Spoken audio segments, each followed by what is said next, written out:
Il est 4 heures du matin quand le vol Brussels Airlines en provenance de Sierra Leone se pose sur le tarmac de l'aéroport de Bruxelles. À son bord, une femme isolée des autres passagers. Ce matin, sur notre vol en provenance de Freetown à Sierra Leone, il y a un passager qui est tombé malade, qui a vomi pendant le vol.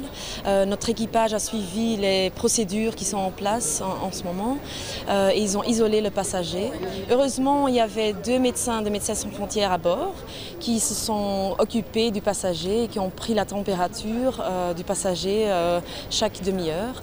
Il n'y avait pas de fièvre. Les responsables de l'aéroport ont enclenché rapidement la procédure. Avant même l'arrivée de l'avion, les autorités belges prennent la relève.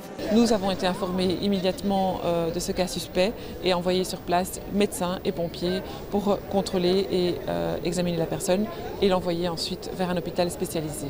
Cet hôpital, c'est le CHU Saint-Pierre. La passagère y est mise en quarantaine selon la procédure habituelle. Quant aux autres passagers, ils ont tous regagné leur domicile sans leur bagage, car dans l'attente des résultats du test Ebola, l'avion de Brussels Airlines est cloué au sol. Pour le moment, d'après ce qu'on sait, il n'y a pas eu de fièvre, d'après les dernières informations que nous avons. Combien de temps ça pourrait prendre maintenant avant de savoir si effectivement c'est un cas avéré ou non d'Ebola ? On le saura assez vite puisque maintenant les tests se font en Belgique, donc nous aurons les résultats durant l'après-midi. Les passagers et l'équipage du vol en provenance de Sierra Leone seront bien entendu les premiers avertis.